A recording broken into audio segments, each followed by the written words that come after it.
Selamat pagi, Bapak Ibu, para orang tua, teman-teman, serta hadirin saya hormati. Selamat datang di Gonzaga Reflective Learning Experience Exhibition. Diucapkan banyak terima kasih atas ketersediaan para hadirin untuk menyaksikan hasil karya tulis yang akan kita saksikan sebentar lagi. Saya, Naomi Guto, akan menjadi moderator pada sesi pagi hari ini.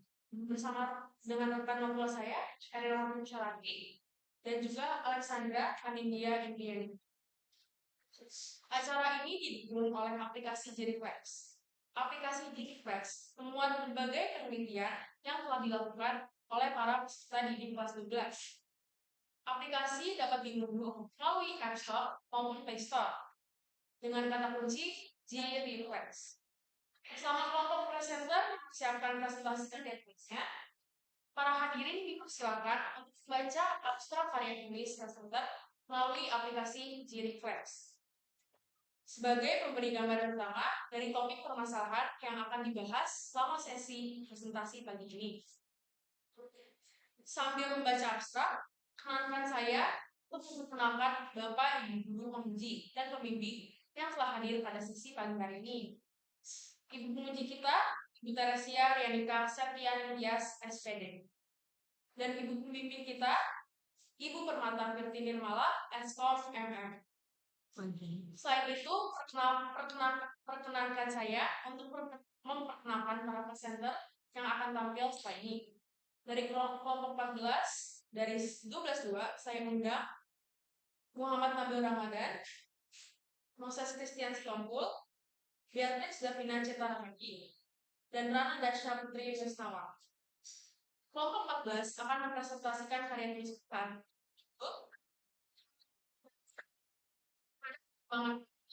Siswa SMA kelas Gonzaga kelas 2. Sebelum kita memulai rangkaian acara pada pagi hari ini, marilah kita mulai dengan doa. Doa akan saya pimpin. Dalam nama Bapa dan Putra dan Roh Kudus. Selamat pagi ya Tuhan. Terima kasih karena telah mengumpulkan kami di ruang 21 hari ini di keadaan yang sekarang. Tuhan, sebentar lagi kami akan memulai sesi 1 dari JiriFlex hari ini. Berkatilah para presenter agar mereka dapat mempresentasikan karya mereka dengan lancar. Berkatilah juga ibu pembimbing dan penguji agar dapat membimbing dan menguji para kelompok dengan baik. Berkatilah juga para hadirin agar bisa mendapatkan makna yang disampaikan oleh presenter. Ya Tuhan, semoga sesi pada hari ini dapat berjalan dengan baik. Terima kasih. Santo Yesus menjaga. Doakanlah kami. Putra dan Kudus. Sekarang saya akan membacakan urutan dan alur pemaparan pada sesi ini. Pertama, akan dimulai dengan pemaparan hasil penelitian oleh para presenter selama 15 menit. Kemudian akan dilanjutkan dengan pertanyaan dari pembimbing dan penguji selama 15 menit. Dan dilanjutkan dengan pertanyaan dari audiens selama 35 menit. Selama presentasi berlangsung, kami menghimbau para hadirin untuk menjaga ketenangan dan meminimalisir keluar masuk ruangan. Tanpa berlama-lama lagi, mari kita sambut kelompok 14. Kelompok 14. Selamat pagi yang terhormat, Julian yang selalu memuji, ketika selalu bimbing dan hadirin sekalian. Kenankan kami kelompok 14 untuk mempresentasikan hasil dari karya tulis kami yang berjudul Pengaruh Lingkungan Pertemanan terhadap Perkembangan Karakter Siswa SMA Kolese Gonzaga kelas 2. Namun sebelum itu, menurut peribahasa, nama kata saya, maka izinkan saya memperkenalkan diri saya terlebih dahulu. Saya Beatrix Davina Cetaramaki dan di sini saya tidak sendirian. Saya ditemani oleh rekan-rekan saya yakni. Nama saya Muhammad Nabil Ramadan. Nama saya Moses Christian Sitompul. Nama saya Ratu. Oke, sebelum masuk ke materi, izinkan rekan saya Nabil untuk bertanya terlebih dahulu. Para hadirin semua, kalian pernah nggak sih dipengaruhi oleh teman-teman kalian sendiri? Jika iya, tolong angkat tangannya dong. Wah, ada beberapa nih teman-teman. Jadi, pada hari ini, kami kelompok 14 akan menjelaskan lebih dahulu lagi mengapa bisa terjadi. Baik, presentasi kami hari ini akan disusun dengan struktur sedemikian rupa di mana saya akan menjelaskan terlebih dahulu mengenai latar belakangnya dan nantinya akan diakhiri dengan pembahasan mengenai roda pengetahuan setara teks yang akan disampaikan oleh rekan saya Rara. Masuk ke latar belakang. Yang melatar belakangi kami untuk melakukan penelitian karena kami melihat perbedaan yang cukup jelas terhadap perilaku atau kebiasaan siswa-siswi di kelas 12 meskipun kami berada di lingkungan yang sama. Maka dari itu, kami menggarisbawahi suatu fenomena seperti adanya perbedaan yang jelas antara etika, mentalitas, serta nilai pelajaran tiap individu di kelas 12 Berdasarkan fenomena ini, kami menarik suatu pertanyaan, yaitu maka kami rumuskan suatu permasalahan nanti mengapa interaksi sosial dalam lingkungan pertemanan berperan penting dalam menentukan karakter siswa. Selanjutnya akan dibahas oleh rekan saya. Selanjutnya, tujuan penelitian ini ialah untuk memperlihatkan seberapa besar interaksi sosial memengaruhi perkembangan karakter siswa dan siswi kelas 12 yang kemudian dapat melakukan dampak dari lingkungan pertemanan terhadap perkembangan karakter siswa SMA Kolose Gonzaga dan mencari solusinya dalam aksi nyata. Maka dari itu, kelompok kami mengajukan hipotesis sebagai berikut. Lingkungan pertemanan siswa-siswi kelas 12 Kolose Gonzaga sangat mempengaruhi dinamika serta perkembangan karakter masing-masing individunya. Meskipun dalam hubungan pertemanan yang sama, terdapat faktor internal seperti motivasi, pola asuh keluarga, yang juga. Kemudian, kelompok kami menggunakan dua metode. Yang pertama kuantitatif, dengan cara menyebarkan kuesioner dalam kelas 12 yang pada akhirnya mendapat jawaban berupa variabel juga. Kemudian metode yang paling penting dengan cara melakukan wawancara kepada beberapa anggota tes Google. Sekarang setelah masuk ke dalam hasil dan pembahasan, berdasarkan kuesioner yang sudah dibagikan, terdapat 31 responden, di antaranya ada 22 laki dan 9 siswi perempuan. Dengan itu, kelompok kami sangat membutuhkan untuk dapat melihat dari dua perspektif, dari sisi laki-laki dan dari sisi perempuan. Sekarang kita akan bahas frekuensi kebersamaan siswa dan siswi kelas 22 dengan teman-temannya. Kita bisa lihat di chart ini bahwa ada dua siswa yang sangat jarang bersama teman-temannya, satu siswa yang sangat jarang bersama teman-temannya, 13 siswa yang sering bersama teman-temannya, dan 15 siswa yang sangat sering bersama teman-temannya. Kami bisa menyimpulkan bahwa mayoritas kelas 12 memiliki frekuensi yang tinggi untuk kebersamaan siswa di kelas 12 dengan teman-temannya. Nah, itu mempengaruhi kepada sikap dan perilaku kepada diri mereka sendiri. Yang ketiga itu adalah pergantian fase dalam hubungan pertemanan. Mayoritas ke-21 siswa siswa 12 merasa ada pergantian fase dalam hubungan yang bisa saja menjadi lebih negatif atau positif. Lebih negatif misalnya mereka akan menjadi kelompok yang lebih toksik. Kalau positif mereka akan menjadi kelompok yang lebih sering berbuka. Yang keempat adalah membuktikan ada perilaku. Mayoritas atau 27 siswa 12 merasakan mereka pernah dikritik dengan sifat atau perilaku mereka. Dan mereka bisa mengambil dua sisinya, yaitu adalah ada sisi positif atau sisi negatif. Sisi positif ini mereka mengambil kritikan itu sebagai hal yang bisa memotivasikan mereka menjadi orang yang lebih baik. Semisal dia dikritik oleh kemalasannya dan dia ingin menunjuk kalau dia bukan malas, dia ingin rajin. Dan dia mengambil kritikan itu sebagai motivasi menjadi orang baik. Jika negatif, mereka mengambil kritikan itu sebagai hal-hal yang menurunkan mereka.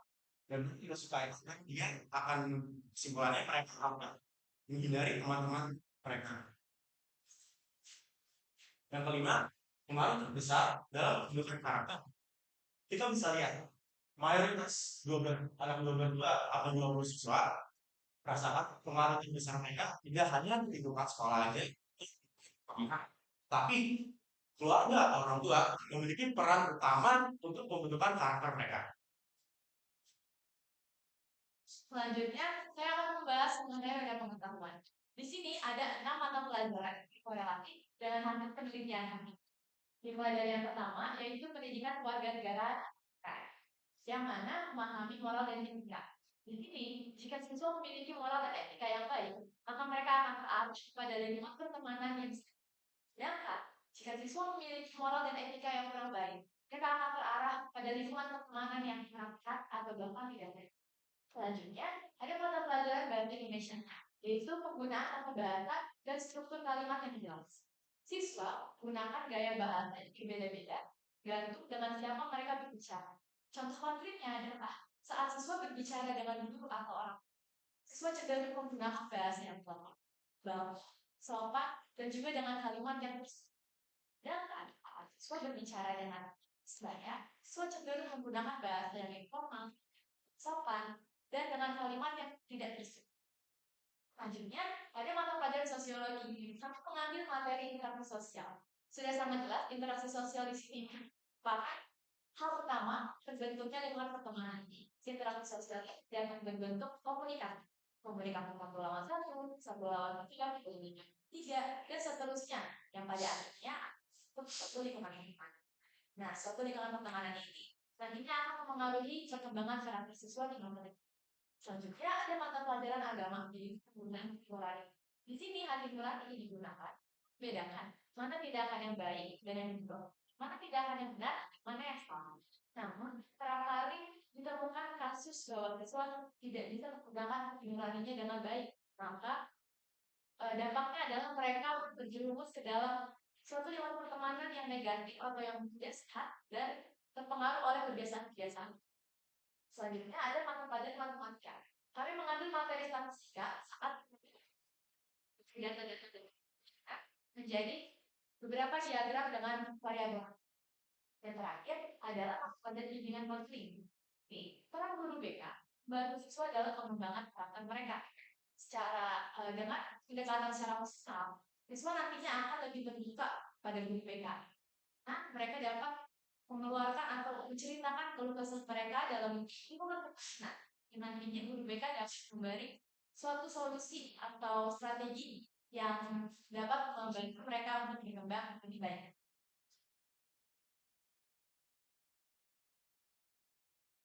Kesimpulan dari hasil penelitian kami adalah interaksi sosial merupakan suatu komponen yang penting dalam pembentukan karakter siswa, apalagi saat siswa terpengaruh oleh kebiasaan-kebiasaan yang akan mereka terapkan di dalam kehidupan sehari-hari.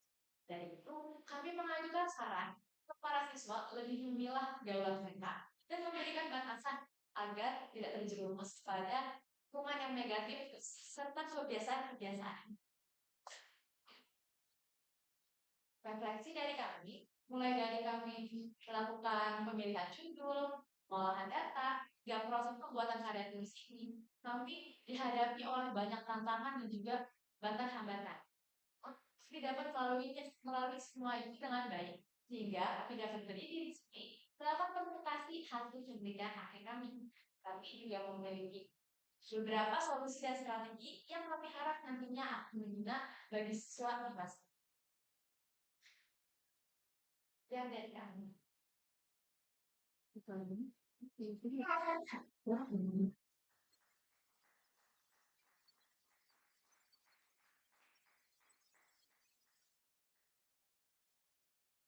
Pemaparannya yang luar biasa.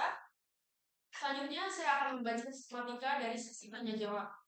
Sesi pertama akan dimulai dengan sesi tanya jawab dari guru penguji dan juga guru pembimbing selama 15 menit. Lalu pada sesi kedua akan dilanjutkan dengan sesi tanya jawab dengan pertanyaan dari audiens selama 35 menit. Semua pertanyaan di setiap sesi akan ditanyakan secara berurutan dan kelompok diperkenankan untuk menjawab setelah para hadirin yang berkenan telah memberi pertanyaan. Kelompok presenter dipersilakan untuk menjawab 3 pertanyaan secara berurutan dan dapat dilanjutkan dengan sekumpulan pertanyaan berikutnya sesuai dengan batas waktu yang ada. Sekarang kita akan mulai sesi tanya jawab sesi 1. Kepada guru pembimbing dan penguji, saya persilakan. Yang pertama, Ibu Riani pembimbing. Terima kasih Naomi untuk kesempatannya. Terima kasih atas pemaparan materinya Davina, Nabil, Rana, dan Moses. Ada beberapa pertanyaan dari saya untuk jelas poin yang sudah disampaikan. Dan juga setelah saya membaca jurnal. Yang pertama, saya ingin bertanya alasan kenapa kalian memilih 11.2 daripada kelas-kelas lainnya. 12.2 ya. 12.2 daripada kelas-kelas lainnya. Karena itu kan kelasmu sendiri. Oke, alasannya kenapa? Bukan 12.1, 12.3. Itu pertanyaan pertama. Lalu dilanjut pertanyaan selanjutnya atau langsung jawab aja dulu? Oh, 3. Oke. Itu yang pertama, alasannya kenapa. Lalu yang kedua, bagaimana kalian menjamin tingkat objektivitas dari data kalian ketika data yang diambil adalah dari kelas kalian sendiri, yaitu teman-temanmu sendiri. Lalu yang ketiga, masih soal subjek penelitian. 31 siswa itu apakah termasuk kalian atau tidak? 3 pertanyaan pertama dari situ. Kami izin dulu.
Kenapa 12.2 yang menjadi objek penelitiannya?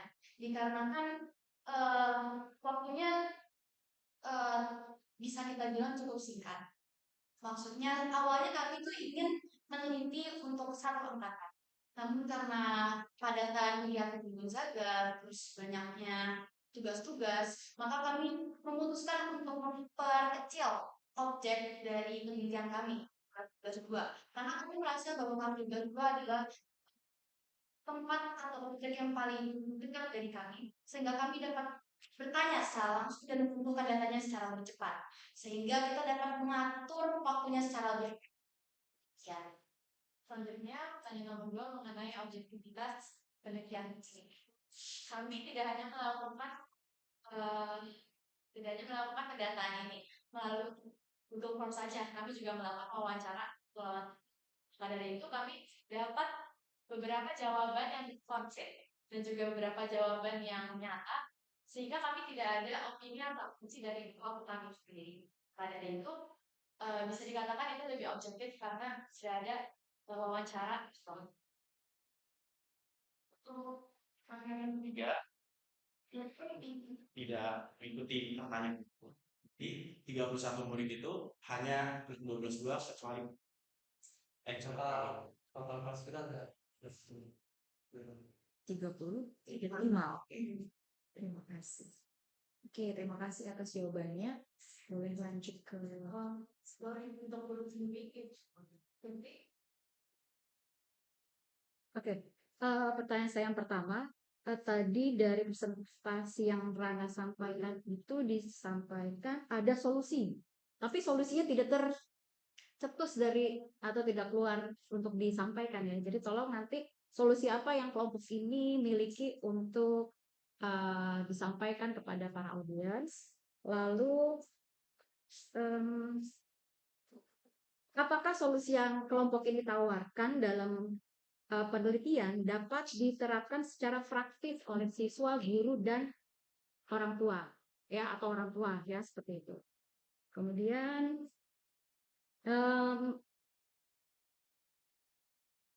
menurut kalian, fenomena yang terjadi di kelas kalian itu, apakah bisa dikatakan secara universal atau secara umum sama dengan kelas lainnya, atau hanya terjadi pada kondisi tertentu atau kelas tertentu, ya, atau mungkin di sekolah tertentu, ya, silakan. Situ izin berdiskusi juga.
Ya, masuk ke dalam lingkungan pertemanan yang salah hingga terjerumus pada kebiasaan-kebiasaan yang justru malah negatif.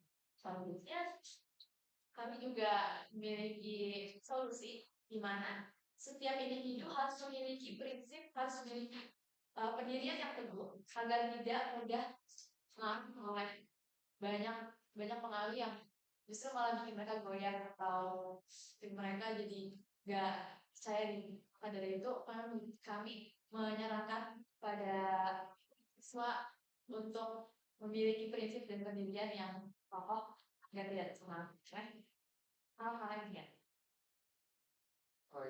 Kan jadi setiap individu juga harus bijak dalam mengambil keputusan mana hal yang harus diadopsi dan yang harus dihindari juga yang mana. Jadi harus bijak menggunakan.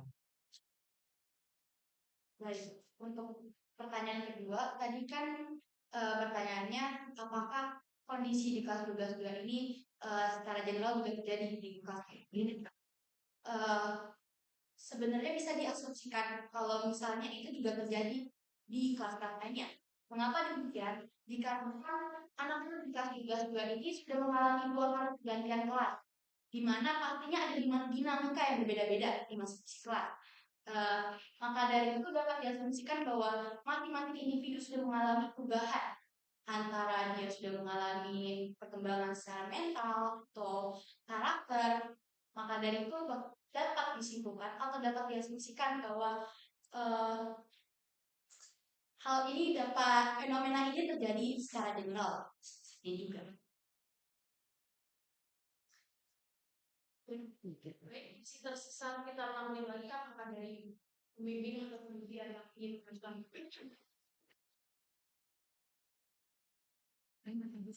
Iya, saya boleh. Oke. Lalu pertanyaan selanjutnya, dalam jurnal kalian menggunakan explanatory mixed methods design. Apakah itu bisa kalian paparkan sejauh mana kalian menggunakan metode tersebut? Itu pertanyaan pertama. Lalu pertanyaan kedua adalah kalian sempat mention nama-nama yang diinterview seperti Ale, Judith, dan Marcella. Apakah kalian sudah mendapatkan consent dari mereka sehingga kalian menuliskan nama mereka dalam hasil interview? Lalu ya, itu dulu saja. Baik, terima kasih Bu. Kami izin diskusi. Ya.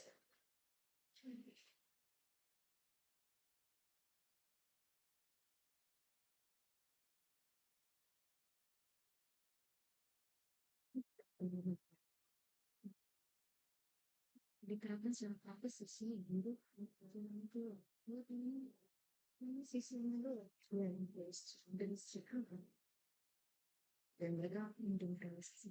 Iya, jadi semuanya itu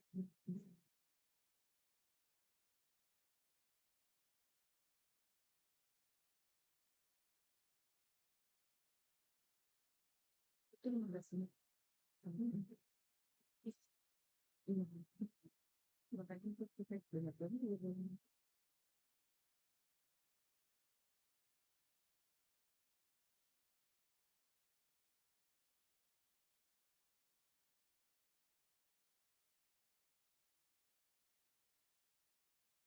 Baik, kami ingin jawab mengenai metode penelitian kamu. Metode tersebut apa sebuah metode yang berbeda yaitu metode kuantitatif dan metode kualitatif. Metode kuantitatif ini menyediakan dari hasil data kuesioner di Google Form dari beberapa pertanyaan. Kami mendapatkan variabel-variabel angka yang nantinya akan diolah yang nantinya akan diolah ke dalam diagram apa?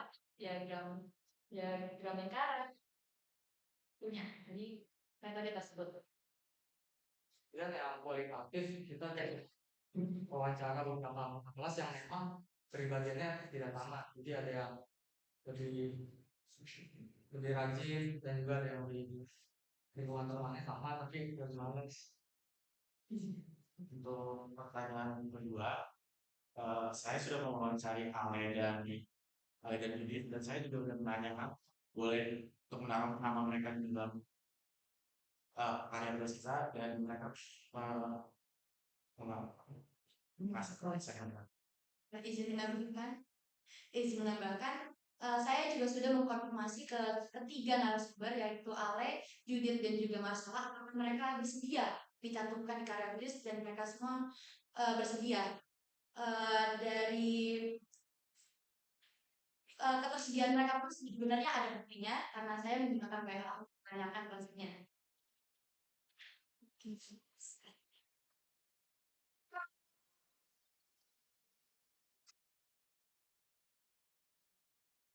Ya. Oke, ini kembali lagi maaf ya, ini tadi saya lupa. Dari solusi tadi yang ditawarkan sudah disampaikan, tapi kan ditanya secara praktis oleh siswa, guru, dan orang tua. Berarti kan ada 3 kategori nih. Nah, tadi kalian hanya menyebutkan 1 kali. Apakah itu berlaku secara umum untuk ketiga kategori tersebut atau bagaimana? Karena tadi hanya siswa, harusnya itu hanya bisa diterapkan untuk siswa. Tapi bagaimana dengan guru dan orang tua? Saya ingin menjawab Bu terkait hal tersebut. Sebenarnya untuk orang tua dan guru ada baiknya untuk lebih memperhatikan dinamika yang ada. Misalkan dia melihat suatu individu, individunya tuh cenderung terbawa arus negatifnya, hal lebih baiknya pihak guru atau orang tua bisa membantu untuk menasihati dan juga menjaga si individu tersebut agar ada di jalan yang tepat, gitu Bu. Tapi balik lagi, sebenarnya individu tersebutlah yang akhirnya menentukan kan. Makanya solusi ini lebih diarahkan kepada individunya, standing point atau prinsip dan juga tahu mana yang baik dan yang tidak. Baik, terima kasih guru pembimbing dan penguji atas pertanyaannya. Terima kasih juga bagi kelompok untuk jawabannya. Selanjutnya, saya akan memulai sesi tanya jawab sesi 2. Kepada para hadirin sekalian yang ingin mengajukan pertanyaan pada kelompok, dipersilakan. Dimohon untuk mengangkat tangan dan dimohon untuk memperkenalkan diri terlebih dahulu sebelum mengajukan pertanyaan. Maka bagi hadirin nanti yang ingin bertanya, silakan. Ya, diri dan memperkenalkan diri. Nama saya Isa Pardani Dabayu dari kelas 9 juga. Saya mau tanya bagaimana cara para siswa ketika mereka berkembang yang menjadi atau bagaimana jika mereka kurang mampu untuk menggunakan pikiran mereka. Mungkin ada beberapa siswa yang secara keseluruhan tidak pernah menyukai. Jadi solusi apa yang bisa ditawarkan? Apabila kita perlu membeli mampu apabila aku tidak mempunyai yang berbeda. Tapi terbentuk kan.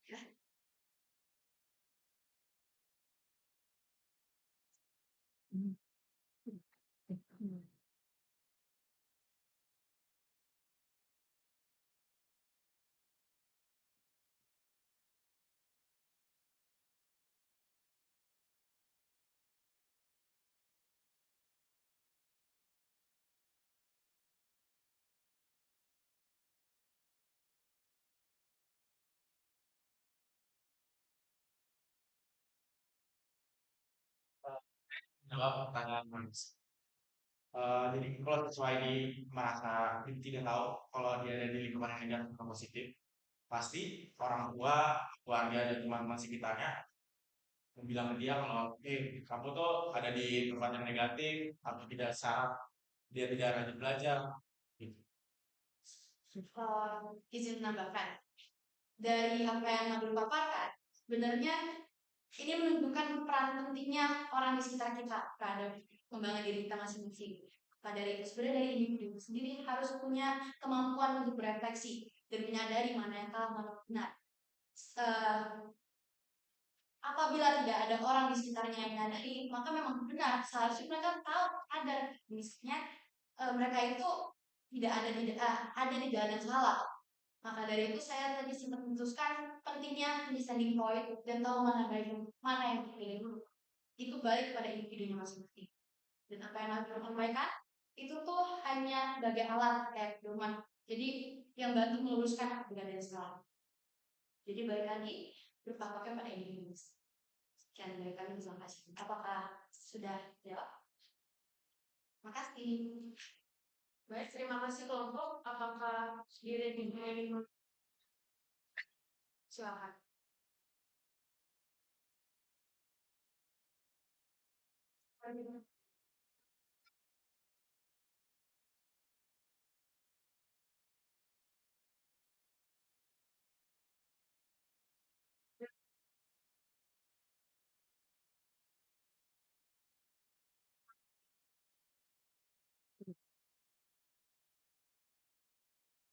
Oke, baik izin menjawab. Kalau berdasarkan hasil penelitian kami, sebenarnya pengaruh ini relatif positif. Namun ada individu-individu sendiri yang merasakan adanya pengaruh negatif. Contohnya narasumber Ale. Dia merasa bahwa di kelas 12 ini lingkungannya tuh terlalu berpecah-pecah sehingga kadang membuat dia merasa malas untuk berteman atau malas untuk bergabung. Namun di sisi lain ada juga yang merasa bahwa lingkungan ini positif seperti Judith dan juga Marcella. Mereka merasa bahwa lingkungannya ini tuh sangat-sangat humble, sangat-sangat mengayomi, sangat-sangat mendukung sehingga mereka bisa berkembang secara maksimal di situ. Maka dari itu tidak bisa disamaratakan hasilnya bagi masing-masing individu. Namun apabila kita bisa dilihat secara garis besar menurut hasil berdasarkan hasil wawancara, mayoritas mengatakan bahwa lingkungannya positif. Sekian dari kami, terima kasih. Baik, terima kasih kelompok. Bagi orang tua, apakah ada yang ingin bertanya kepada kelompok? Dipersilakan.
anak harus terbuka kepada orang tua. Dan berarti jika anak tidak terbuka, mungkin ada yang salah dari didikan orang tuanya. Berarti orang tuanya juga harus berefleksi gimana ini.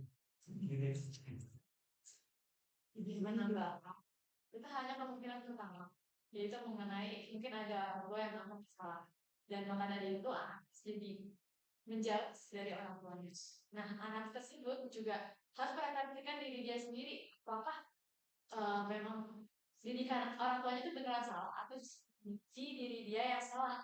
Dan jika memang ada kesalahan yang sebenarnya masih bisa dikomunikasi, masih bisa dibicarakan, coba lebih dibicarakan agar tidak renggang hubungan antara anak dan orang tua. Dan anak juga harus merefleksikan diri dia untuk coba memaafkan pada. Oke, baik ke pertanyaan selanjutnya. Pertanyaan kedua, dari individu itu sendiri, bagaimana caranya dia mengetahui bahwa dia berada di jalan yang tepat atau tidak? Sebenarnya jawabannya sederhana. Selama si individu itu mendapatkan masukan-masukan positif, sama si individu itu merasa bahwa dia nyaman di jalan yang benar ini, atau sama si individu tidak melakukan penyelewengan yang jauh atau merugikan orang lain, dia sudah menjadi tanda bahwa di individu tersebut sudah berada di jalan yang tepat, gitu. Terjawab? Oke, terima kasih.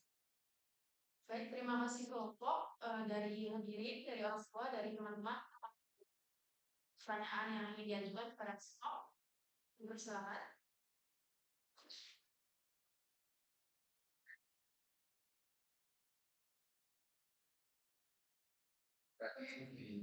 Terima kasih yang sampaikan.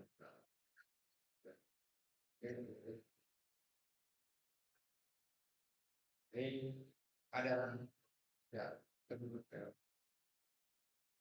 nah itu harus ditanyakan versi orang kepada masyarakat namanya suatu yang ditanyakan kita kalau komunikasinya bagaimana karena kalau tidak ditanyakan itu setiap persen kita bisa melihat hasil yang proyek ini. Jadi pola-pola komunikasi seperti apa?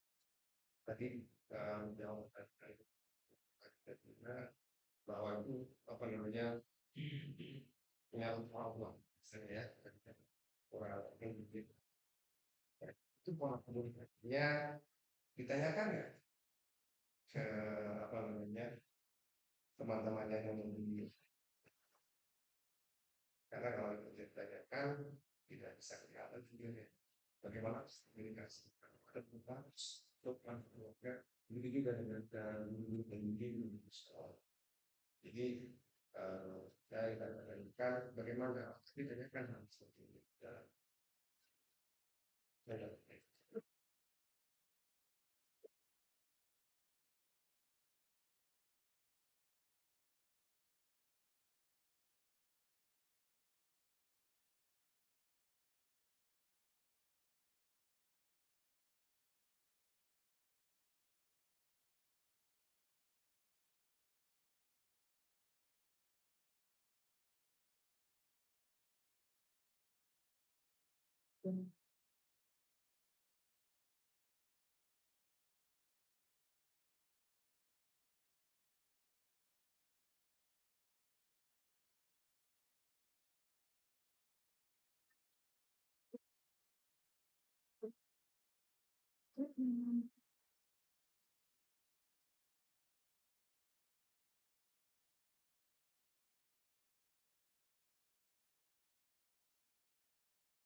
Saya ingin jawab Pak.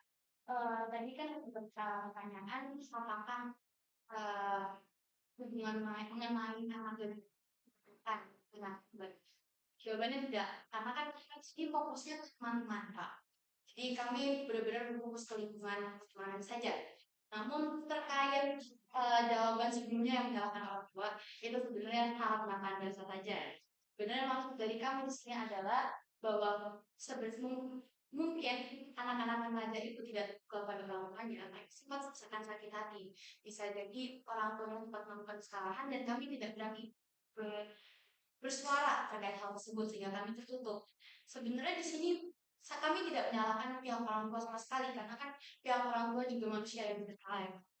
Namun namanya kami sakit hati, bisa jadi kami jadinya mendingan diem lah daripada nanti ngomong lagi salah ke Bapak. Dan kalau misalnya ditanya solusinya gimana, sebenarnya kesadaran dari dua pihak sih. Orang tua mungkin harus menyadari kan anak juga punya ganti. Pihak anak yang sadar lebih dulu bisa reach out orang tuanya. Pak, apa menjawab? Terima kasih Pak. Jadi misalnya ada strict parents atau sebagainya, banyak kalau diajak bersama teman-temannya, mereka malas menanya orang tua karena sih udah tahu jawabannya itu tidak. Itu juga menurut saya itu adalah pengaruh tersebut. Itu. Nah, Oh ya, itu menambahkan lagi. Poin Sinabil ini benar juga di mana kadang apa jawaban yang kita terima dari orang tua itu repetitif sama terus sehingga kami tidak mendapatkan hasil dari pertanyaan yang kita mau, maksudnya kayak kita tidak mendapatkan jawaban yang sehingga kami cenderung bertanya ke orang ke teman-teman dari orang. Mungkin itulah yang membuat mayoritas dari anak-anak seumuran kami tutup cenderung tutup kepada orang tua. Sekian dari kami. Baik, terima kasih kelompok atas jawabannya. Masih tersisa sekitar 20 menit lagi. Bagi para hadirin, baik, dipersilakan.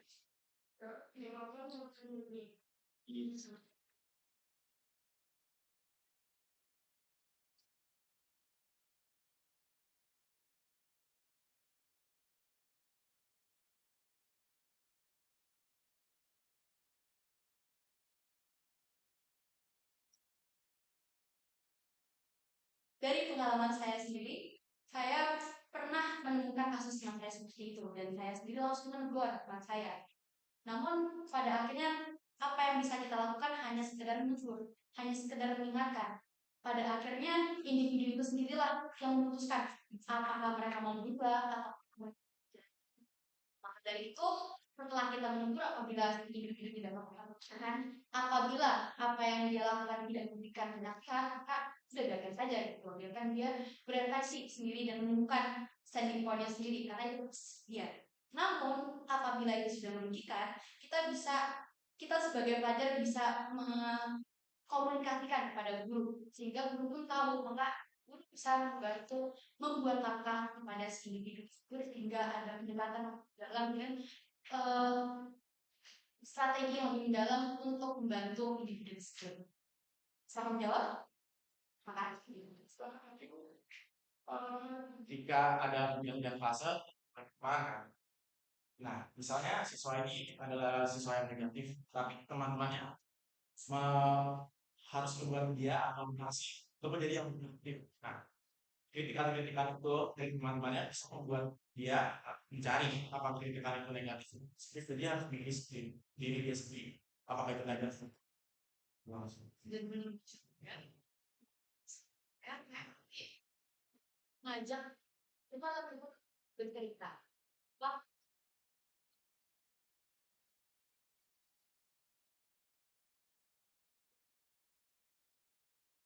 dari sekarang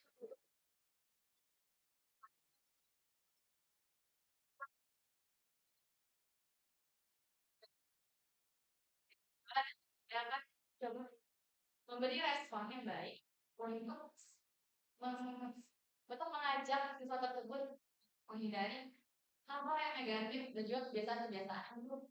Tapi jika kebiasaan tersebut masih tetap dilakukan dan bahkan hingga berlebihan, maka saya setuju dengan poin dari DKI membicarakannya kepada guru.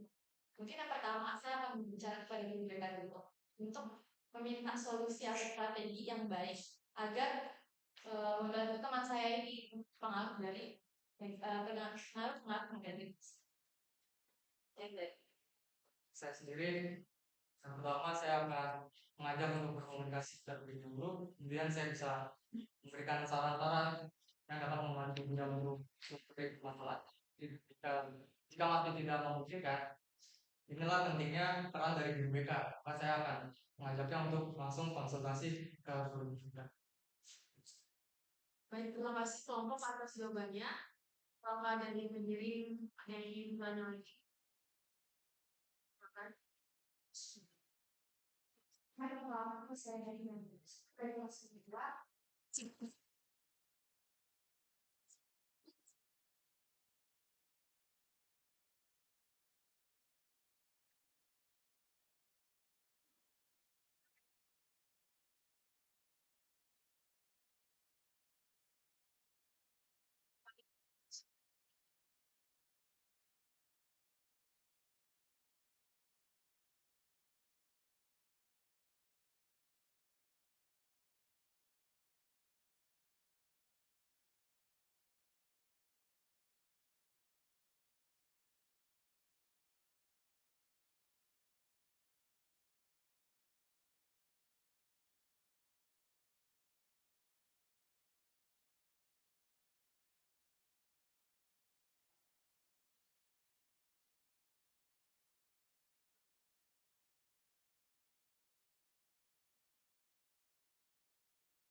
Fasilitas yang seperti MG dan juga kepanitiaan tentang komunitas dan rasa itu sudah cukup membantu untuk memberikan interaksi sosial yang cenderung lebih mengarah ke positif.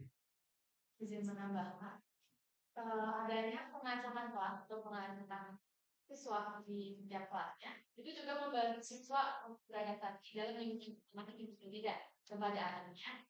Siswa juga bisa memilah mana dari lingkungan yang positif dan juga yang negatif. Karena itu adanya perubahan kelas, perpindahan kelas seperti itu juga bisa membantu mereka untuk menemukan lingkungan pertemanan yang bagus. Untuk pertanyaan kedua boleh dipertolong. Bagaimana hasil penelitian ini dalam mengembangkan siswa?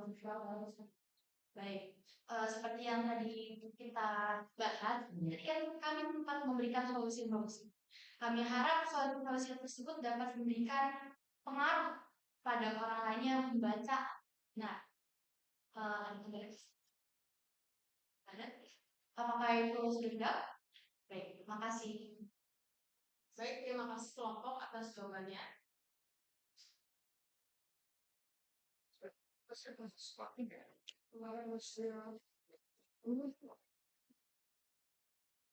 Ini mengajukan pertanyaan ini ke teman-teman kelompok. Untuk karya tulis ini, kira-kira apa landasan teori yang digunakan? Misalnya definisi apa itu mungkin karakter dan lain sebagainya. Mau dijelaskan? Lalu yang kedua, mana menurut teman-teman yang lebih baik? Memilih teman atau berpendirian kuat di dalam tadi oleh adanya temanan yang sendiri untuk kepala diri. Sekian pertanyaan dari saya. Ini diskusi kami.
izinkan menjawab pertanyaan kedua. Menurut kami yang memiliki standing point sendiri. Kalau kita memiliki standing point sendiri, kita bisa berteman dengan beberapa teman-teman atau beberapa teman. Izin menambahkan, dengan adanya standing point ini kita tidak akan berpengaruh pada lingkungan gimana apapun. Dari itu lebih penting memiliki standing point atau prinsip dibandingkan memilih lingkungan. Lingkungan pertemanan memang penting. Namun apabila standing point ini merupakan core dari maka sehingga kalau misalnya individu tersebut sudah mempunyai prinsip, apapun lingkungannya yang dia damai, dia tidak akan terpengaruh atau tidak akan masalah. Baik, terima kasih kelompok atas jawabannya. Masih tersisa sekitar 11 menit. Apakah dari para hadirin ada yang ingin bertanya?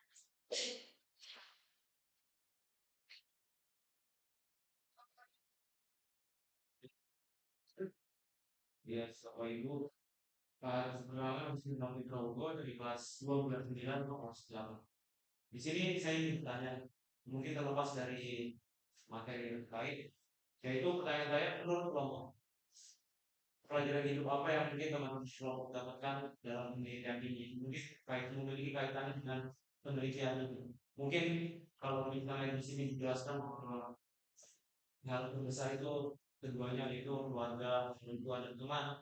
Mungkin apa yang kelompok apa yang presenter dapatkan pelajaran hidup yang presenter dapatkan kait dengan mungkin kehadiran orang tua dalam hubungan karakter kita atau mungkin kehadiran teman sebagai sumber faktor untuk menentukan karakter kita. Mungkin bisa dijawab dari masing-masing anggota. Terima kasih. Kalau saya sendiri, menurut saya yang penting adalah berkomunikasi itu komunikasi. Dengan kita berkomunikasi, kita saling mengetahui apa yang sedang kita alami, dan dengan itu bisa juga membantu perkembangan karakter yang lebih positif, dan juga kita bisa lebih saling. Saya dari perspektif saya juga tidak jauh dari core konsep itu mengenai komunikasi atau interaksi sosial.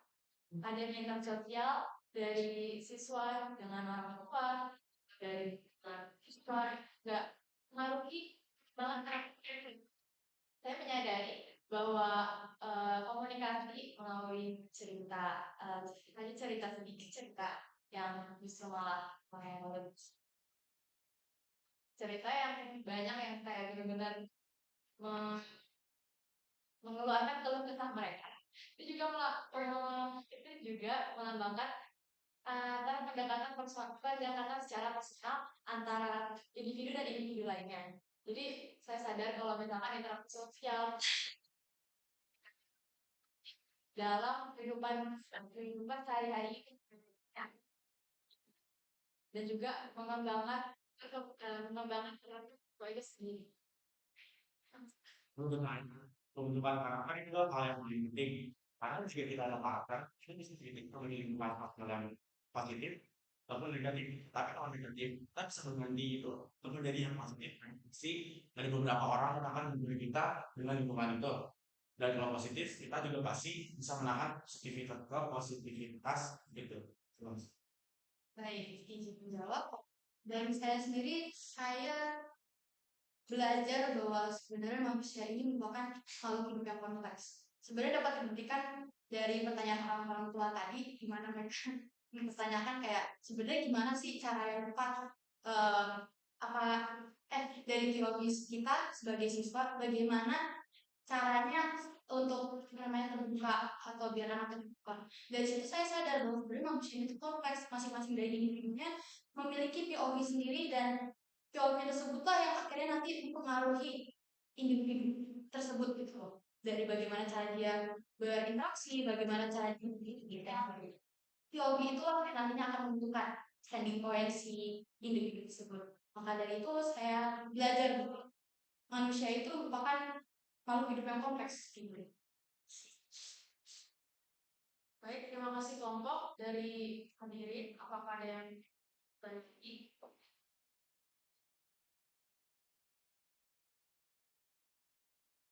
Tidak ada. baik nanti tersisa 7 menit dari guru bimbingan kepada Oke, kembali lagi ke saya.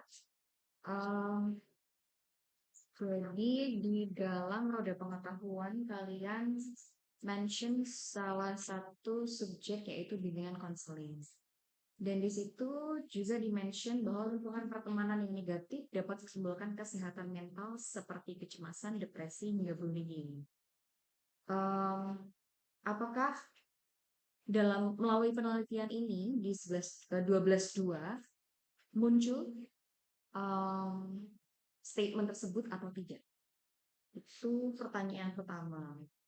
Lalu pertanyaan kedua, em, dalam matematika kalian mention terkait dengan statistika dan kalian kan menggunakan mixed method. Sejauh mana statistika digunakan baik di dalam kuantitatif dan kualitatif. Lalu yang terakhir adalah dalam refleksi kalian belum menyebut core values kita. Nah, mungkin untuk pertanyaan ini secara khusus saya ingin jawaban di setiap individunya. Pengalaman kalian meneliti ini, kira-kira core values yang muncul itu dominannya yang mana dan kenapa? Terima kasih. Kami ingin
ucap dari siswa kelas 12 itu ada beberapa teman kami yang merasakan kesehatan mentalnya terganggu.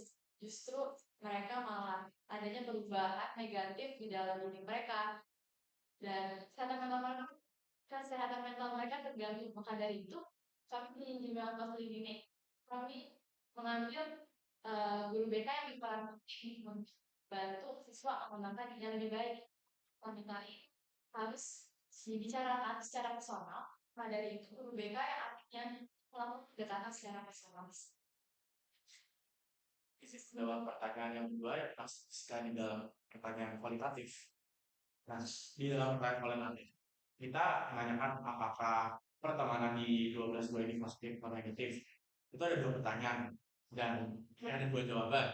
Lalu mereka menjawab, mayoritas menjawab positif, minoritas menjawab negatif. Jadi kami kesimpulan itu dan dirata-ratakan untuk mencari yang mana mayoritasnya ada positif. izin menambahkan jawaban mobil. Jadi untuk yang pertanyaan wawancara, kami mewawancarai sekitar 10 orang, di mana 9 diantaranya mengatakan bahwa lingkungan pertemanan di kelas 12 dulu merupakan lingkungan pertemanan positif.